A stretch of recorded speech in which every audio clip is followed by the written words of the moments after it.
Hello everyone, today I'm going to show 2D CFD motion simulation using Overset Mesh and motion tool in STAR-CCM+. In my case, I have a UAV which is carrying out a perched landing maneuver similar to a bird. So I want my UAV to move across a specific trajectory which I define, and then I want to study how the aerodynamics turns out. This is what we will be doing in this video. We start by setting up the geometry part, which is to create the overset region and background region. Overset will be our moving part and background will be the stationary domain. Okay, so this is my UAV and we are doing a 2D simulation, so we will be interested in the side profile of the UAV. Yeah, I have taken the profile as this one. And to generate the initial overset, I have used a rectangular block, and then I have done the Boolean operation to get the overset region. Since we are doing a 2D simulation, we have to make sure either of this one or this face to coincide with the set plane. For that, I have done an extrusion cut. So this face now coincide with the set plane, as you can see. So this will be our moving overset region, and the next thing is to generate the background region. So for that we have to know how my trajectory looks. So I have imported the trajectory. So I have generated the coordinates of the points through a Python file, and then using the curve through XYZ points option, I have imported the trajectory to SolidWorks.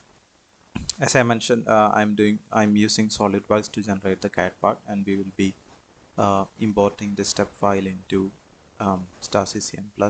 So basically, STAR-CCM+ geometry module is mainly to defeature things. So I find it easier to generate the CAD in a CAD module and then import it later. Another thing to consider is that I have positioned my overset region to be at the origin of the coordinate system, and I also have made my trajectory to start from the origin. So this point corresponds to the origin, as you can see, x0, y0 and z0. Yeah. So and in a later stage, when you see the tables, you can find the starting point to be the origin itself. The next thing is to generate the background. I have generated it. This is my background and this is the overset. How overset works is basically you have two layers of mesh. This is the background layer, which is stationary, and this is the overset layer which moves along this path. So during one particular time step, the shadow region of this face on the background will be suppressed, and the active mesh will be of this highlighted overset. Okay, so to make sure there is continuity of data between two, we have to make sure that the overlapping mesh size should be similar.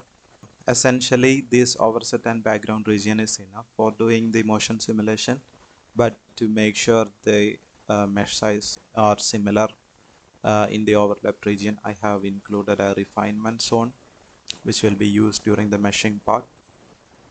So this refinement makes sure that the refined mesh size will be same as the target surface size of the overset region. So we will use it during the meshing part. So these three elements constitutes our geometry. So you have the overset, you have the background, and you have the refinement zone. Now we will save it as a step file and then import it into STAR-CCM geometry module.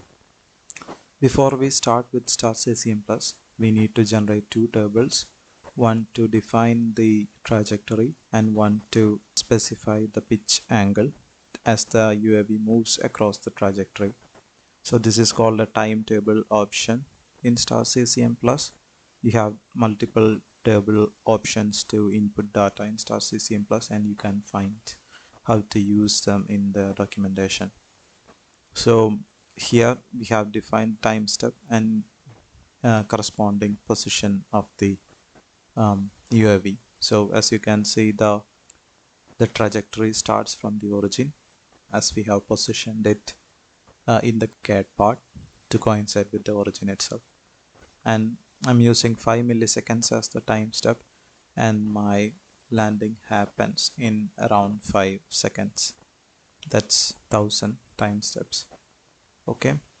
And in the time theta table, which we will use to specify the rotation angle when we superimpose motion, I have used the initial attitude of the UAV to be at 30 degrees, and as it goes down the trajectory, the angle reduces, and at some point it will reach a zero, which corresponds to the minimum of the trajectory, and it starts to rise again after the minimum. So these are the two tables which we require to implement motion. Let's set up the simulation now. Create a new simulation. Okay, save it and name it. Yes. Now import the step file which we created. Okay. Now we have the geometry imported, and inside the body groups you can find the background, the overset, and the refinement zone. Okay. Now close the predicate. From geometry we have to move the elements to parts. So new geometry part. Okay. Now we have it in the parts. To see them, you have to create a geometry scene. New geometry. Okay. Yes. Next thing to do is, right now if you check inside the parts, for the background we have all the 6 faces in a combined state, but in order to do badging for meshing, we need at least one of the faces to be parallel to the set plane. Also we have to name the different boundaries. We need one inlet and one outlet, so we will do that here. So for that we have to split this default surface, and this will be one of our parallel plane to set plane. This is the second one, and I will name the others as outlet and inlet respectively. So this is our inlet. This is one of the set planes,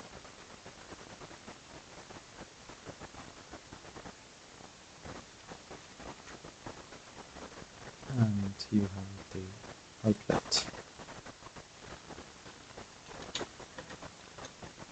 Okay, so now we have to do it for overset as well, different phases. So you have set plane,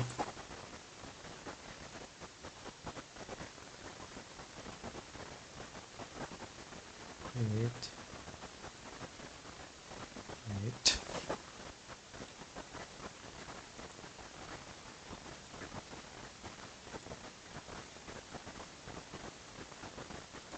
so yeah, and you can find it in the default. So the rest of the phases combined is our UAV surface, and this will be one of our set planes, and this one, this combined will be our boundary for our set.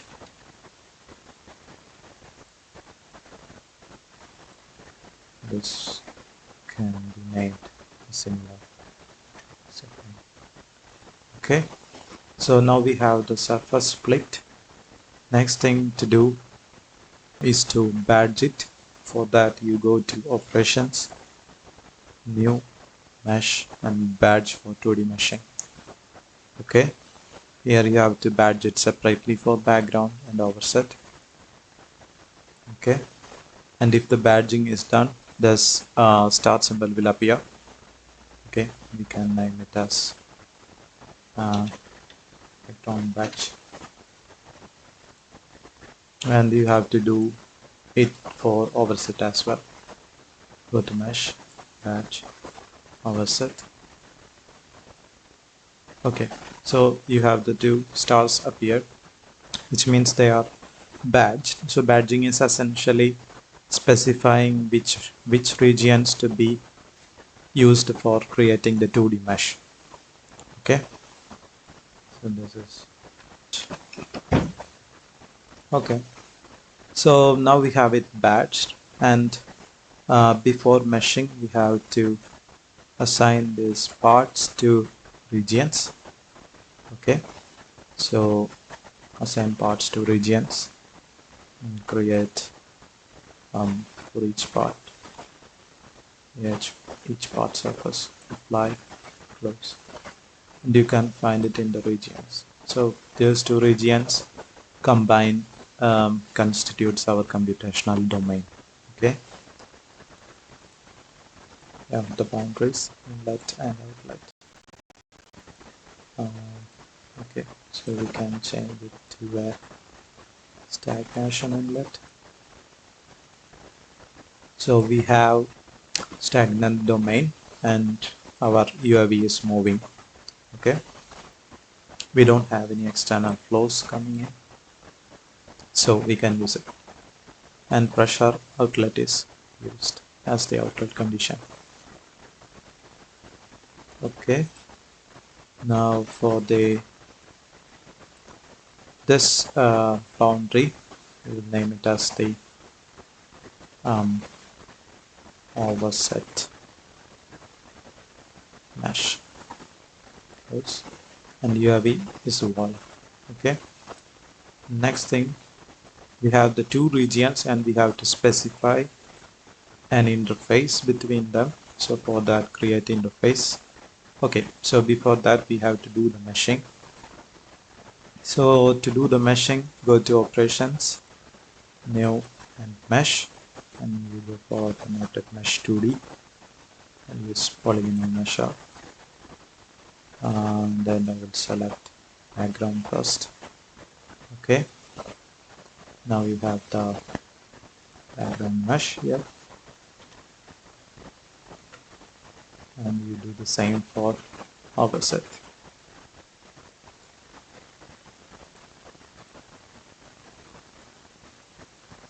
Okay, now execute.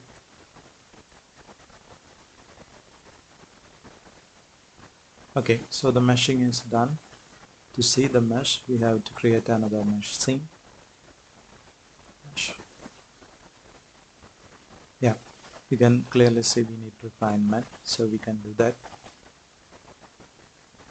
So go to mesh control option, default controls, and reduce the base size. I'll use 1 MB. Target surface size as 30%. Relative to base. I'm using relative to base. And yeah. So I'll use the same base size here as well.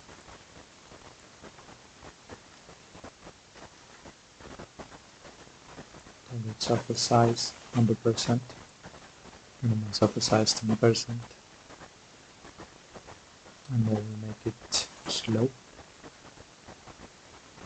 Okay, and you can see the mesh. Okay,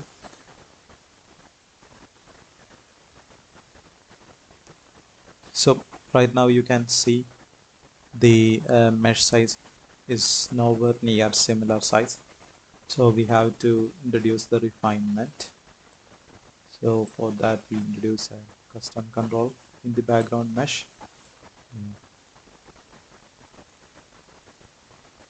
And we edit, and here we use the refinements on block which we created, and we specify custom size to that region, and I keep the size as absolute and star base size. Okay, and if we mesh, yeah, so now I have even more similar size. I need to refine the surface a bit more. So I'm not completely focusing on the physics right now, being just a demonstration. So if you want to capture the physics, you have to consider the CFL and all. Okay, we can consider it later. So next thing is to introduce a surface control for the overset. So surface control, and you can specify UAV control. You can specify target surface size as custom, minimum surface size as custom. Oops. You can keep it as 10%, and you can keep it as 10% as well. And we do the meshing.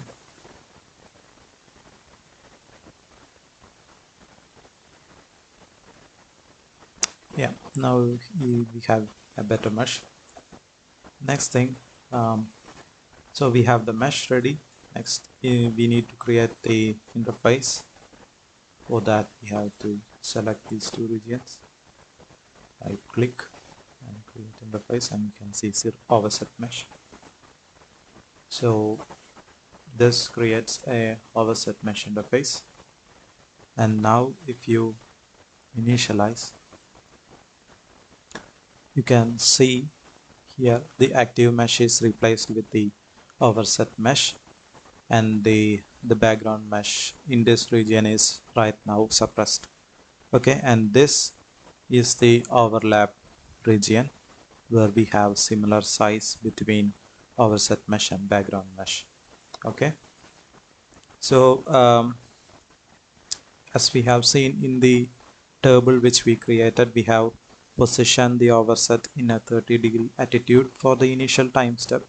So we need to do some transformation. For that, go to regions, right click, transform, rotate, and with respect to z-axis, we have to rotate it in 30 degrees, which is 0.5233 radians. Apply. Yeah. So now we have it aligned to the trajectory. And the next thing to do, so we have to set up the models for the physics. Select models. I'm using implicit unsteady. We have a motion, and I'm using gas, segregated flow, constant density. For the land, I will just use K epsilon, and that's it. And we have to specify the time step here, which I mentioned is 5 milliseconds, which I'm using. Okay, and inside the stopping criteria, the maximum physical time is 5 seconds. And the next thing is to specify the motion. For that, we have to insert the tables which we have generated. So inside the tools node, go to tables, new table, and select the tables, time XYZ and the time rotation table. Yeah. You can check by tabulating it and see if, yeah. Okay, so now since we have motion, we have to define coordinate system specific to individual motions. So we have two specific motion, one which is the trajectory motion, and the other one is we are superimposing a rotation pitch motion. So we need two coordinate systems to be created. So inside the laboratory coordinate system, which is the global one, we create local coordinate system,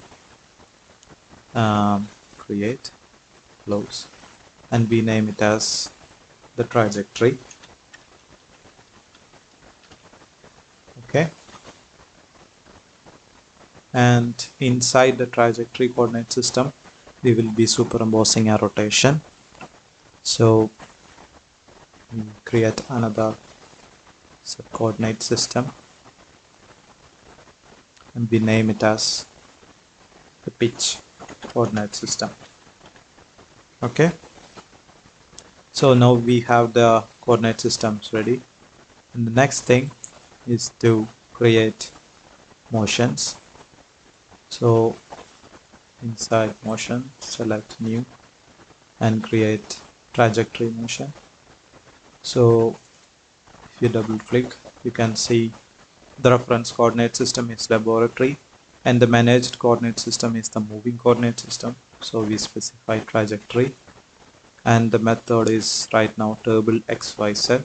We need it to be a time table. So if you give table XYZ, then you have to specify the velocity function. So instead we specify at this time it will be at this position information using a time table. So we select the tables from there and assign the different columns to the position coordinates. Yes, and now we insert a superimposing motion, just new rotation. Okay, and the rotation will be with respect to the z axis. So this will be just change it to 1, and axis origin is the origin itself. And the rotation specification, we are specifying rotation angle instead of rate. And our reference coordinate system is the trajectory, and the managed or the rotating coordinate system is the pitch. Okay, and rotation angle. So we have introduced the table and we have to create an expression to specify the pitch angle. So for that, go to we have to create a field function. So these are the available field functions. So we'll create a new one, add, and just name it as pitch rate, and go to the definition. So here we will be using this interpolate table option. If you click here, you can find different syntax for using that. So we'll be using this one. And here you specify the table which we are using, which is time rotation, and the column X will be the time. Corresponds to the name of the X column, and we will be using linear interpolation, so just everything else. and the column phi or the scalar will be is named as theta, and the scalar expression is time. Okay, so you can find this syntax and how to use each of them in the documentation. So this is how it's done. If you have a time scalar table, click OK. So now we have the definition set and the field function defined. Okay, so we will use this as the rotation angle specification method. So now we have the superimposed rotation motion specified as well as the trajectory specified. So we have here inside the motions we define the motion. After defining the motion we have to specify the motion to the overset region. For that go back to regions, and here inside physical values we have to specify here motion specification. Here right now it's stationary, instead we need trajectory rotation motion. Okay, so now we have the motion specified, and you can see the trajectory coordinate system here, see, and the pitch coordinate system right now overlaps with it, but in a later stage you can see it rotating, okay, as the simulation runs. So now we have set up the motion and we have assigned the motion. Next thing is to do the post processing step. So I'll just create a scalar scene, a velocity scene for the sake of this demonstration, and you can add whatever reports and plots required as per your requirement. So just click scalar, edit. So you can select the smooth field and scalar field function as velocity. Okay, and you can capture the scenes, and maybe we can create an animation of the scenes later to see the motion. So go to update and specify time step as the time for saving the file, and save to file, enable it, and you can find the red star here which says it's active and capturing. So specify the output directory as well. So just make a new one. Okay, and just specify the time step frequency. Okay, so now you can see just so now we have everything set up. Now initialize the simulation. Okay, and now we can just run.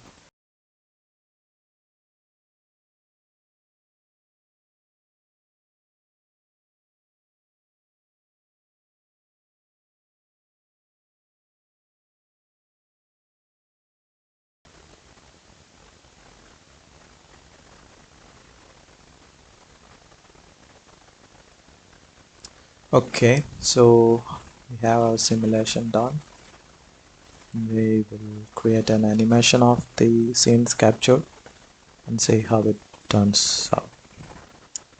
Okay, I have made an animation of the scenes. This is how it looks.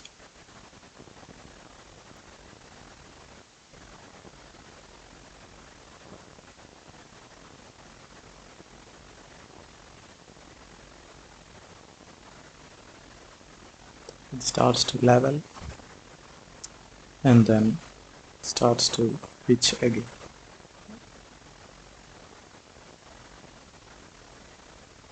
So that's it. Maybe you can try out. Thanks for watching.